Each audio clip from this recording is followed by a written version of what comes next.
আওয়ামী লীগকে নিষিদ্ধ করার প্রশ্ন আসলো। আওয়ামী লীগকে নিষিদ্ধ করার প্রশ্ন আসলো কারা আনলো? ছাত্ররাই আনলো, নিষিদ্ধ করতে হবে, দাবি তুললো। তখন কিন্তু আজকের বিএনপি কি বলছে যে কোনো রাজনৈতিক দলকে নিষিদ্ধ করার পক্ষে আমরা না, এটা জনগণ সিদ্ধান্ত নিবে। এবং সাথে এটাও টানছে আজকে যদি আওয়ামী লীগকে নিষিদ্ধ করা হয়, কালকে যে আরেকটা দলরে করবে না তারও কোনো গ্যারান্টি নেই। সেটা তো পজিটিভলি বলছে বিএনপি। আমি তো দোষ কিন্তু আপনি ব্যান্ড হয় নাই, কার জন্য? আপনাদের জন্য হয় নাই, মানে বিএনপির জন্য হয় নাই, কিন্তু ব্যান্ড করতে চেয়েছিল।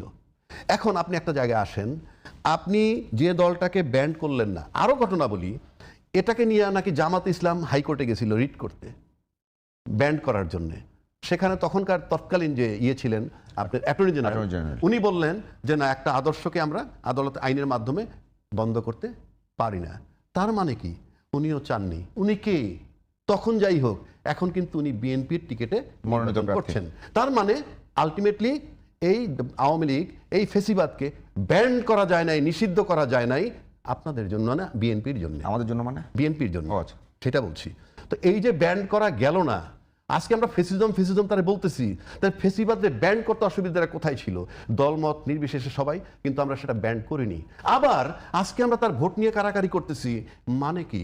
তো একই জিনিস হইল, মানে ফেসিজমরা আসতে পারবে না, ব্যান্ডও করলাম না, ব্যান্ড করতে দিলাম না। আমরা ছাত্ররা গেছিল হাসনাত আবদুল্লাহ গংরা, আমরা ব্যান্ড করতে দিলাম না, কিন্তু ভোট চাচ্ছি। ঠিক আছে, সব তর্ক বাদ দিলাম, এবার আসেন ভোটে। নাম্বার ওয়ান, আওয়ামী লীগের যে বৈশিষ্ট্য, তাতে কাউকে ভোট দেওয়ার কথা না। তা দলের ক্যাম্পেইন শুরু করেছে নো ভোট নো ভোট। হ্যাঁ, নর্মালি দেওয়ার কথা না, ঘরে বসে থাকবে, ফাইন। কিন্তু যদি ভোট দেয়, এই তো প্রশ্ন, ভোট যদি দেয়, তারা নাম্বার ওয়ান সে ভাববে যে কাকে ভোট দিলে আমার বিরুদ্ধে যে বিচার আচার হচ্ছে সেখান থেকে আমি মুক্তি পাব। অর্থাৎ রায় হয়েছে কিন্তু কার্যকর হবে না, এটা তার মাথায় থাকতে পারে। এবং এই আন্ডারস্ট্যান্ডিং কারোর সাথে হয় কি না, যদি আমি কিন্তু বারবার বলছি তারা ভোট দিবে না, যদি দেয় তাহলে একমাত্র এই আন্ডারস্ট্যান্ডিং যাদের সাথে হবে তাদেরকে দিলে দিতেও পারে। এখন তারা কারা সেটা জানবে এই দুই দল জোট, যে কার সাথে কি আন্ডারস্ট্যান্ডিং হচ্ছে আমি বাইরের থেকে জানতে পারবো না। এক। দুই, আওয়ামী লীগ আর একটা জিনিস চিন্তা করবে, যদি এই ভোটের কথা যেহেতু আনছেন, আমি আবারও বলছি তার ভোট দেওয়ার কথা না, দিলে সে চিন্তা করবে এই যে যেই জায়গাটায় আমি ছিলাম সেই জায়গাটায় অন্য কোনো দল গেলে লম্বা সময় ক্ষমতায় থাকতে পারে, কারণ সে কোন পদ্ধতিতে ক্ষমতায় ছিল সে জানে। সুতরাং আমি এমন কাউকে সুযোগ দিব না যে আমার মতো 2-3 টার্ম ক্ষমতায় থাকবে, তাহলে তো আমার অস্তিত্ব বিলীন হয়ে যাবে। শুধু সেটাও সে বিবেচনায় নিবে যে তার জায়গা যাতে কেউ দখল করতে না পারে, যেই কায়দায় সে 15 বছর ক্ষমতায় ছিল টানা, এইরকম কোনো দলও সে চাইবে না যে একেবারে বিকল্প আওয়ামী লীগ যদি পেয়ে যায় তাহলে কিন্তু আওয়ামী লীগের জবনিকাপাত হয়ে যাবে। অর্থাৎ আপনি তো দল খুঁজেন, মানে আওয়ামী লীগের বিকল্প হুবহু যদি কেউ পেয়ে যায় কোনো শক্তি, তখন ভাববে আমার আওয়ামী লীগ দরকার নাই, কারণ রাজনীতিতে প্রেম বলতে কিছু নাই। সুতরাং এই সব কিছু বিবেচনায় নিবে আওয়ামী লীগ।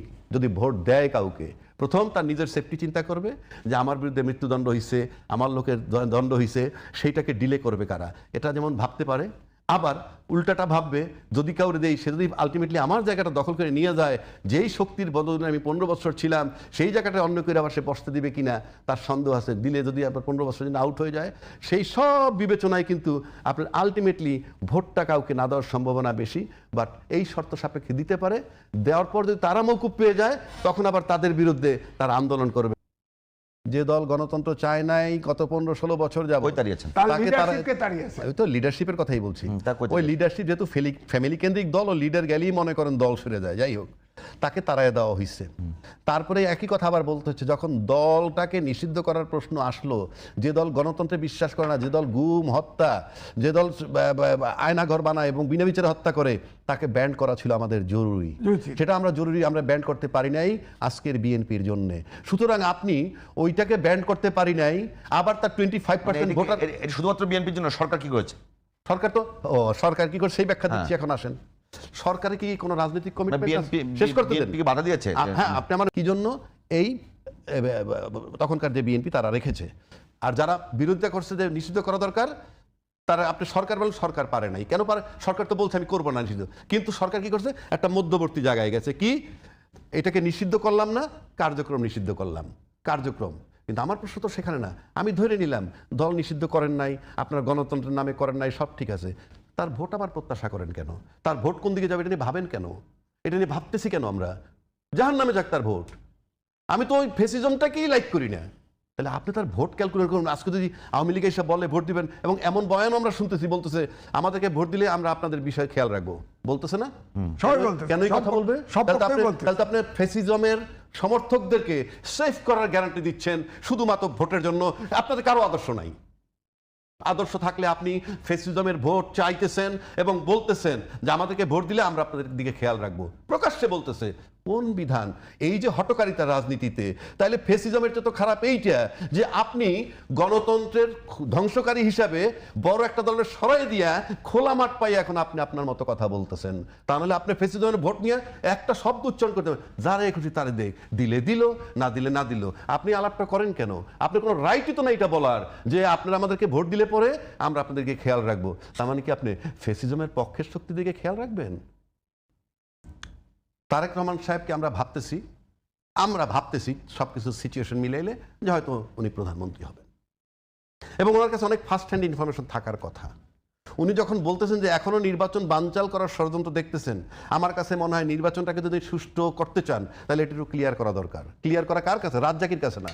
ক্লিয়ার করার দরকার সেনাপ্রধান আছেন, ক্লিয়ার করা দরকার ইউনূস সরকার আছে, ক্লিয়ার করা দরকার নির্বাচন কমিশন। তাদের সাথে বসেন, বসে ডিসক্লোজ করেন এই ষড়যন্ত্র দেখতে পাচ্ছি। আদারওয়াইজ সে ভেক্টর।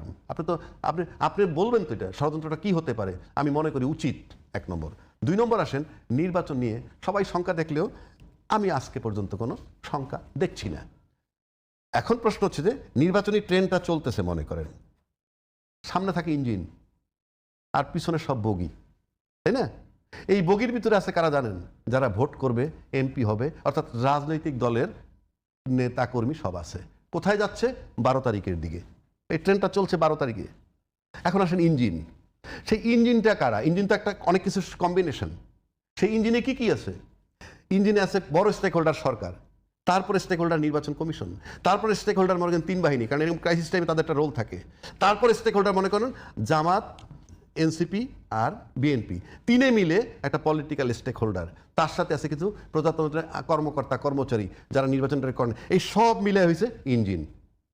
এই যে ইঞ্জিন টাইনে নিতেছে এই রাজনৈতিক দলগুলোকে নির্বাচনের দিকে। টেনে নিতে পারবে আসলে? আমি শেষ করতে দেন। আপনি একটা বাসার থেকে একটা গাড়ি নিয়ে রওনা দিচ্ছেন, you never know brake fail করবে কিনা। যদি কোনো কারণে কোনো যান্ত্রিক ত্রুটি দেখা দেয় তাহলে গন্তব্যে নাও পৌঁছাইতে পারে। ওই পর্যন্ত যদি ইঞ্জিন ফাংশন ঠিক মতো করতে থাকে তাহলে না, আমি যদি মনে করি আমি যান্ত্রিক ত্রুটি সেটা ঠিক আছে, কিন্তু আমি যদি দেখি যে আমার ব্রেক শো 25 বছরের পুরানো, ওটা তো ফেল করার সম্ভাবনা না, বেশি। আমি তো দেখতেছি সব ঠিক আপনি আছে। কি মনে করেন না এখন পর্যন্ত যে সুষ্ঠু নির্বাচনের অন্তরায় অনেক কিছু এখনো? আমি এখন পর্যন্ত দেখি না, কারণ আছে। তাহলে একটা আগে আমরা শুনেছি যে সরকারের ভিতরে আরেকটা সরকার আছে, ডিপ স্টেট আছে, তাই না? এখানের একটা সন্দেহ আছে। তারপরে আমি বলবো যে সরকার, ইলেকশন কমিশন, অভ্যুত্থানের শক্তি, অর্থাৎ রাজনৈতিক দলগুলোর ভিতরে এখন যে বিতর্ক চলছে একে অপরকে, আমি বলবো যে কখনো কখনো প্রতিযোগিতা, কখনো কখনো প্রতিরোধের সুরও আসতেছে। এটা যদি কমে যায় নির্বাচন হবে। আমার ধারণা নির্বাচন হবে, কোনো ষড়যন্ত্রের নির্বাচন থাকবে না। কিন্তু প্রশ্ন হচ্ছে নির্বাচন না হওয়ার, ধরেন অস্ত্র উদ্ধার হয় নাই, আপনার সব নির্বাচনের আগে সন্ত্রাসীদের গ্রেপ্তার করা হয় নাই, হ্যাঁ। সুতরাং এর সমস্যা তো আছেই, অভ্যুত্থানের শক্তির ভিতরে দ্বিধা বিভক্ত আছে। কিন্তু আমি বলি আফটার নির্বাচন একটা সমস্যা হতে পারে, সংকট। যেমন ধরেন গণভোট হ্যাঁ না হলো, এটা একটা লম্বা আলোচনা। ধরেন হ্যাঁ জিতলো, এরপরে আলী রিয়াজ সাহেব বলছেন যে 180 দিন এইটা সংবিধান সংস্কার পরিষদ কাজ করবে। 180 দিন কি সরকার, যে দল জামাত জিতুক, বিএনপি জিতুক, সরকার গঠন করতে দিবে না? না না, ওটা আপনি বুঝছেন সরকার গঠনের সঙ্গে সম্পর্ক নাই তো। মানে আমি আপনার বলি যে সরকার গঠন এক জিনিস, সংসদ এক জিনিস।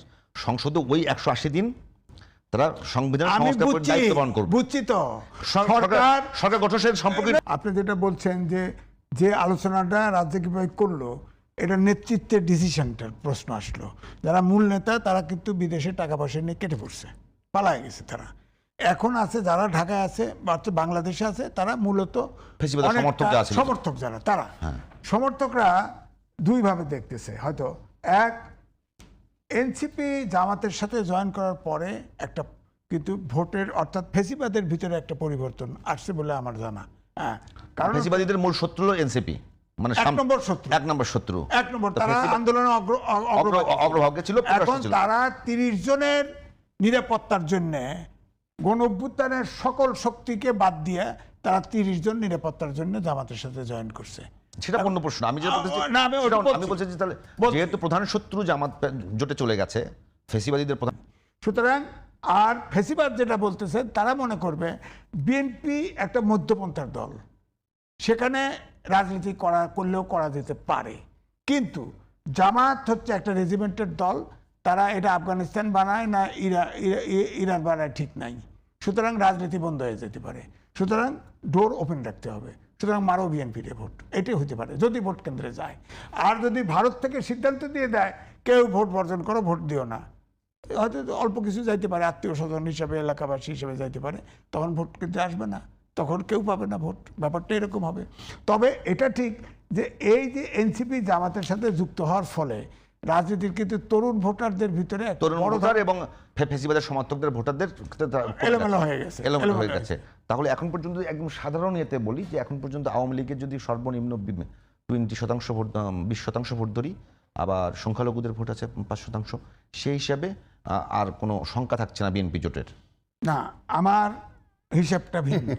আমার হিসাবটা ভিন্ন, কারণ হচ্ছে যে বিএনপির দেখেন এই 17 বছর 111 সহ 17 বছরে যত নির্যাতন, হত্যা, গুণ, মামলা ইত্যাদি ইত্যাদি হয়েছে, আপনি উদাহরণ দিতে পারবেন কয়টা লোক বিএনপি ছেড়ে গেছে? কেউ যায় নাই। যায় নাই, তার মানে ভোটের সময় এবারে যত অভিযোগই করেন তারা ভোটটা তাদের বাক্সেই দিবে।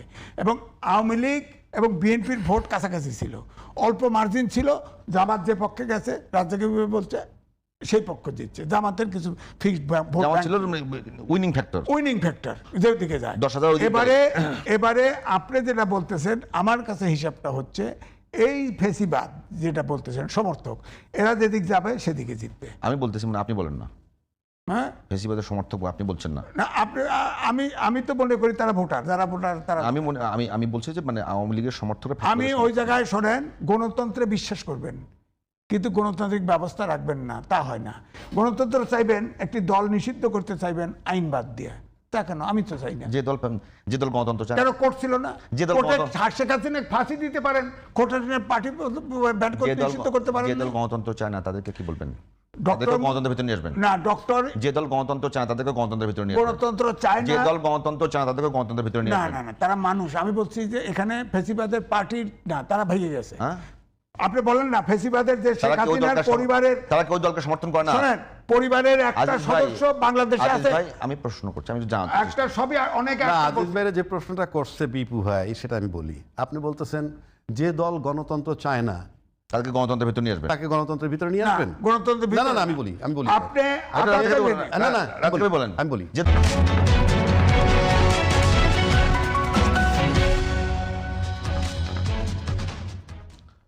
শুভেচ্ছা, আমন্ত্রণ জানাচ্ছি জিটিভির নিয়মিত আয়োজন সোনালী লাইফ ইন্স্যুরেন্স সংবাদ সংলাপে। আপনাদের সঙ্গে আছি গাউসুল আজম বিপু। দর্শক, আর 11 দিন পরে অর্থাৎ 12 তারিখে জাতীয় নির্বাচন। এই নির্বাচনটি একটু আলাদা, ইতিহাসে এই প্রথম জাতীয় নির্বাচন এবং গণভোট একসঙ্গে হচ্ছে। গণভোটকে নিয়ে অনেক বেশি আলোচনা হয়েছে, কারণ এই গণভোটের মধ্য দিয়ে আগামী দিনে যে ফেসিবাদী শাসন যাতে প্রতিষ্ঠা হতে না পারে সেজন্য একটা আলোচনা চলছে।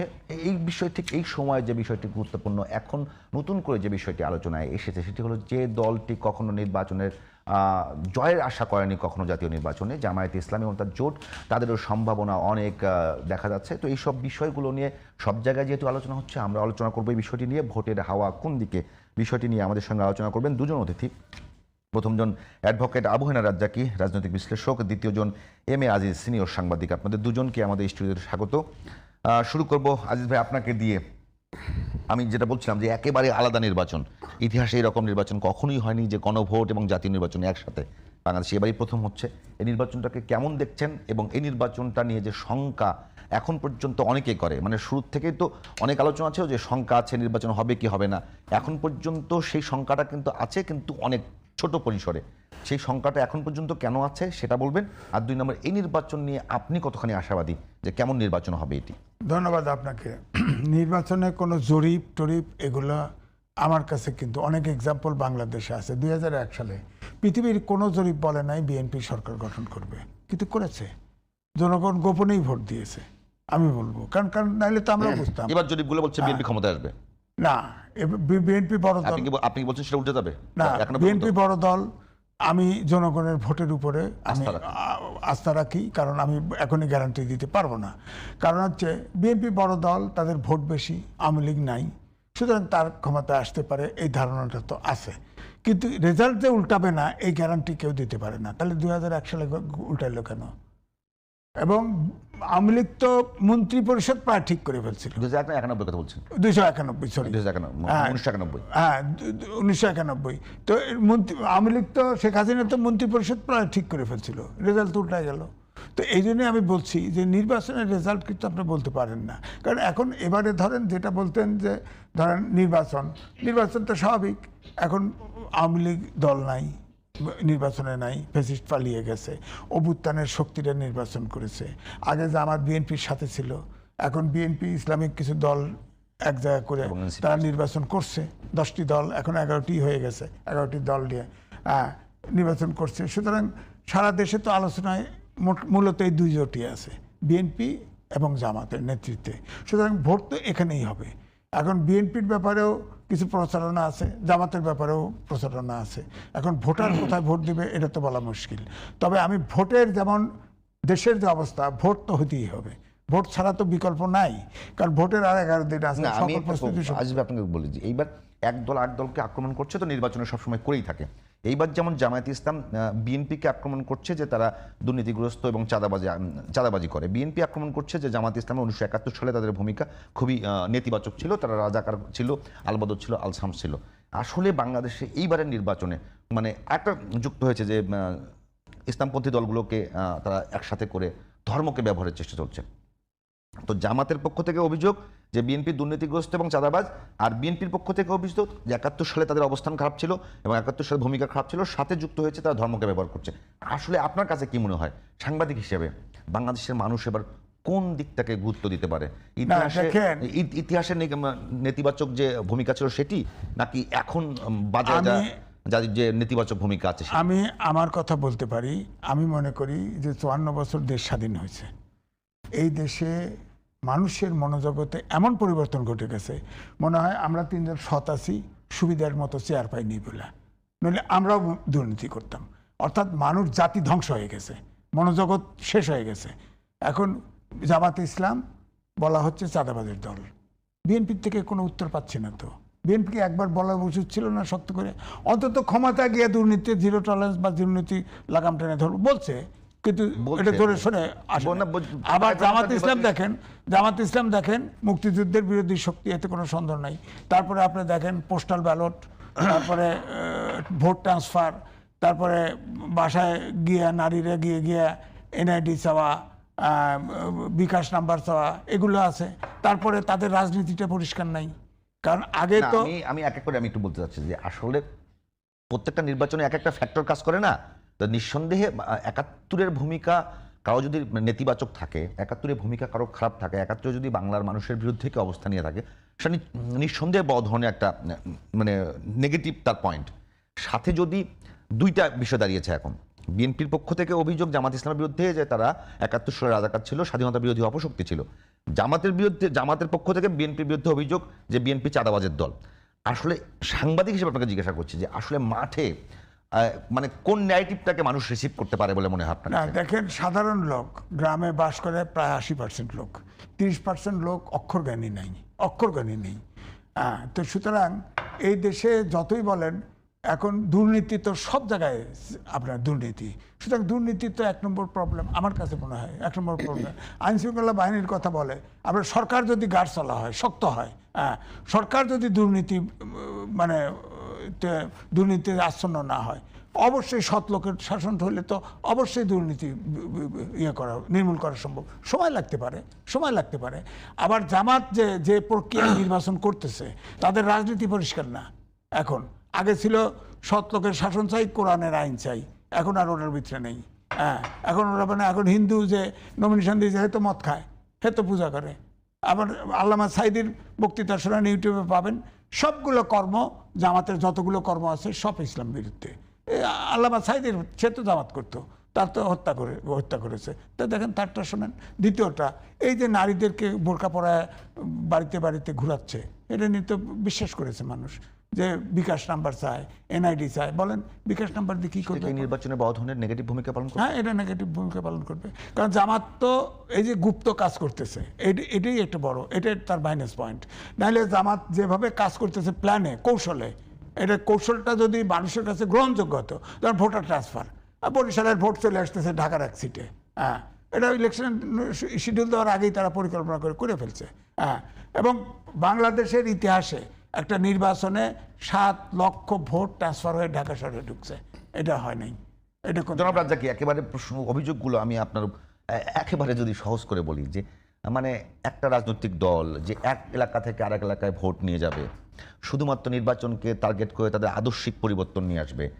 2 নাম্বার বিষয় যেটা হলো, ধরেন আপনি তো অনেকদিন ধরে খুব অনেকদিন ধরেই টক শোতে কথা বলেন এবং আপনি একজন ফেমাস মানুষ, এবং এই সরকারের পক্ষেও ভালো কথা বলেছেন, বিপক্ষেও বলেছেন।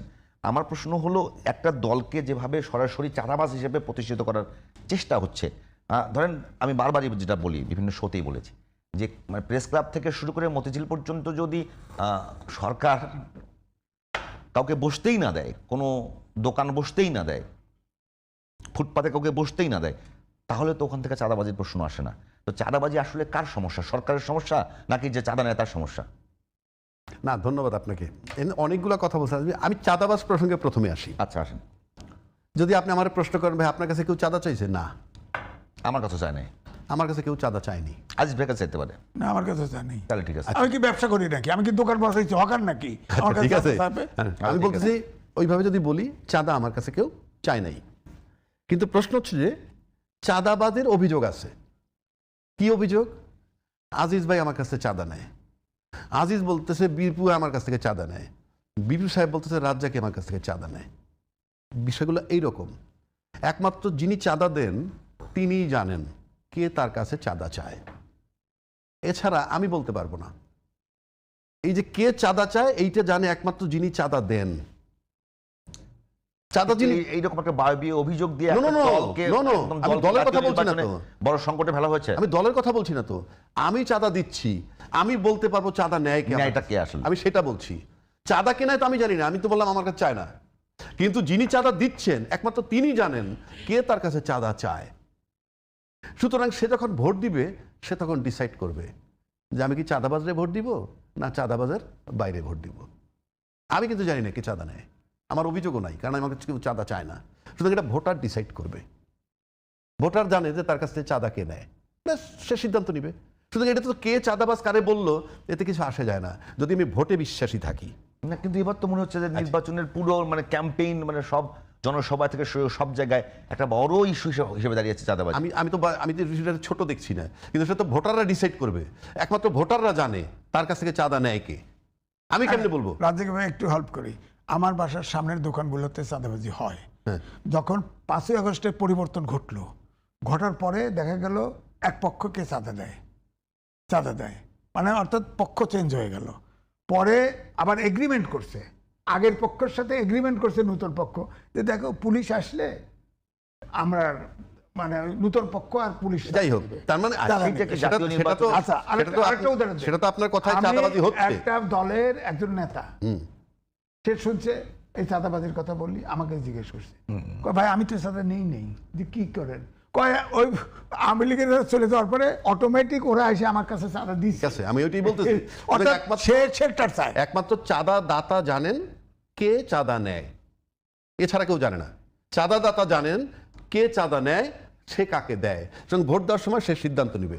আজকে চাঁদাবাজ বিষয়টা এত বেশি আলোচিত হইতেছে অ্যাজ ইফ যে এটা আপনার কথাই যদি ধরি, যে আমি বলি আপনাকে একটু ডিস্টার্ব করতেছি একটু, যে যদি মনে করে যে চাঁদা দেয় সেই একমাত্র জানে, তো প্রশ্ন হলো চাঁদা তো আর 1 কোটি লোক দেয় না। তো এখন যেভাবে ক্যাম্পেইন শুরু হয়েছে রাজনৈতিকভাবে, এটা হলো মানে নির্বাচনী ক্যাম্পেইনের মূল এজেন্ডা হলো চাঁদাবাজি মুক্ত বাংলাদেশ। সুতরাং আমি যদি 100 বার আপনাকে চরিত্রহীন বলে গালি দেই, তাহলে তো প্রতিষ্ঠিত হয়ে যাবে। না, সেটা তো ঠিক আছে, সেটা তো আপনি বলতেছেন 1 কোটি লোক, আপনার 1 কোটি লোকে চাঁদা দেয় কিনা, আপনি বলছেন 1 কোটি লোক দেয় না। আপনি হয়তো আমি জানি না, কিন্তু আমি জরিপে পাইছি যে বাংলাদেশে 70 থেকে 80 লক্ষ স্পট আছে চাঁদার, হ্যাঁ হলো, ঠিক আছে, ধরলাম। 70 থেকে 80 লক্ষ স্পট যদি শুধু চাঁদার থাকে, তাহলে তো আপনি বুঝতে হবে 1 কোটি 2 কোটি 5 কোটি কোনো ইস্যু না, দিতেই পারে। সেজন্য আমি বারবার বলছি, যিনি চাঁদা দেন তিনি জানেন কে। এখন যদি 70 লক্ষ স্পট থাকে, তাহলে তো 70 লক্ষ থেকে 1 কোটি লোকে চাঁদা দেয়। ওই 1 কোটি লোকে জানবে আমরা কাকে চাঁদা দেই কিংবা চাঁদাকে নেয়। আচ্ছা, এই 1 কোটি লোক আরো বলি না যে এই যে বললেন এত স্পট আছে, এই স্পটের ভিতরে ধরেন একটা স্পটে 100 জন আছে, তার পরিবার আছে না, আত্মীয় স্বজন। সেই জন্যই বলতেছি, ওইভাবে হিসাব করলে তো হবে না। ওইভাবে হিসাব করলে আপনি দেখবেন বিরাট একটা অংশের কাছ থেকে চাঁদা নেয়। এখন এই চাঁদা দেয় কারা, কাদেরকে দেয়, এইটা হলো ওই যারা চাঁদা দাতা তারা ভোটার, যারা চাঁদা নেয় তারা হয়তো প্রার্থী, সুতরাং তারা ডিসাইড করবে। এটা গেল একটা দিক। আর একটা দিক নিয়ে আসছেন আপনি যে এদের বিরুদ্ধে, আর যারা যারা চাঁদাবাজের কমপ্লেন করে তাদের বিরুদ্ধে আছে আবার তারা স্বাধীনতার বিপক্ষ শক্তি কিংবা রাজাকার, তাদের প্রথম কথা বলেন যে প্রথম কথা হলো যে চাঁদাবাজি যা হচ্ছে সেটা আসলে সর্বপ্রথম সুশাসনের অভাব কিংবা প্রশাসনের ব্যর্থতা। তাই দোষটা তো প্রথম প্রশাসনের দিকে যাবার কথা। তো এখন সেটা না করে একটা দলকে তাহলে তো আপনাকে আর একটা কথা বলতে হয়। আপনি 5ই আগস্টের আগ পর্যন্ত চাঁদাবাজি হয়েছে বাংলাদেশে, কোনো সন্দেহ নাই না। আচ্ছা, 5ই আগস্টের পরে ওই যে জায়গাগুলো চাঁদাবাজি হইতে, জায়গাগুলো কি খালি আছে সেটা বলেন? না, খালি নাই। ভরছে কারা? হ্যাঁ, কারা ভরছে? কেউ না কেউ তো ভরছে। ভরছে তো, সরকার তো লোক নাই না, তো ভরছে কারা? সরকার তো শুধু ঠেকায় নেই। আমার কথা না, সরকার ঠেকাবে কেমনে? সরকারের পুলিশ কোথায়? কিভাবে কেন? সরকারের মানে আমরা কিন্তু সেই পুরনো দিকে যাচ্ছি। সরকারের পুলিশ কোথায়? মানে পুলিশের নাকি অস্ত্র লুট হয়ে যায়, পুলিশ ঠেকাবে কেমনে? মানে ফুটপাতের উপর বসে একজন দোকানদারে করবে, ওটাও অবৈধ। সেই দোকানদারের কাছ থেকে একজন চাঁদা দেবে, সেটাও অবৈধ। দুইটা অবৈধ কাজ হতে দিল সরকার। সরকার দিবে কেন? হ্যাঁ, সরকার তো non cooperated by administration and politician, বহু আগে থেকে বলে আসছি।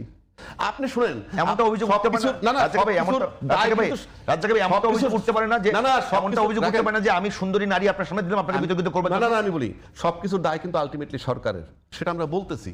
আপনি সরকারের দায় বইলা আপনি রিয়েলিটিতে যদি না থাকেন, আপনি দায় দিয়ে চলে যেতে পারবেন, দায় দিয়ে চলে যেতে পারবেন। যেমন এখন চাঁদাবাজি নিয়ে কথা উঠতেছে, ফর এক্সাম্পল, ক্ষমতায় কে যাবে? যেই যাক, XYZ, হয় আজিজ ভাই যাবে নয় আমি যাবো, হয় বিএনপি যাবে না জামাত যাবে। আমার অত দরকার নাই, আজিজ ভাই যাবে নয় আমি যাবো।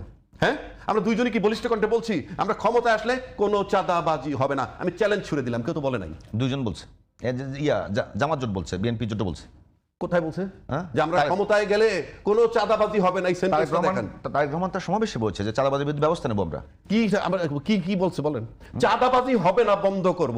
এক জিনিস তারেক রহমান সাহেব কি বলছে আমি দেখছি, উনি ওনার মধ্যে আপনি দৃঢ়তা পান নাই। না, ওনাকে প্রশ্ন করছিল রেডিসন ব্লুতে একজনে, যে আমরা যারা ব্যবসা বাণিজ্য করি, দোকানপাট করি, আমরা নতুন বাড়ি করতে গেলে চাঁদাবাজির মোকাবেলা সামনে পড়ি, চাঁদা দিতে হয়।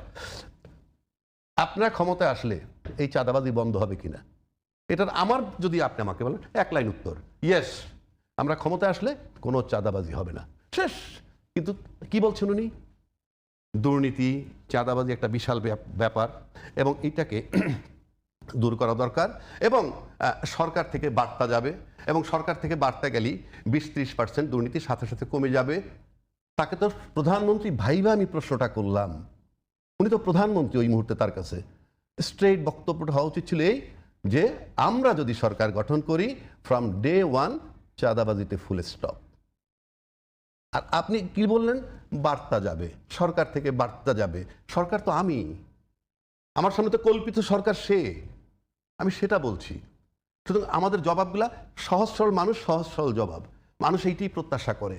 এটার মানে বলছি না চাঁদাবাজি বন্ধ হবে। বহু প্রোগ্রাম তারেক রহমান সাহেব দিচ্ছে, সবই ভালো।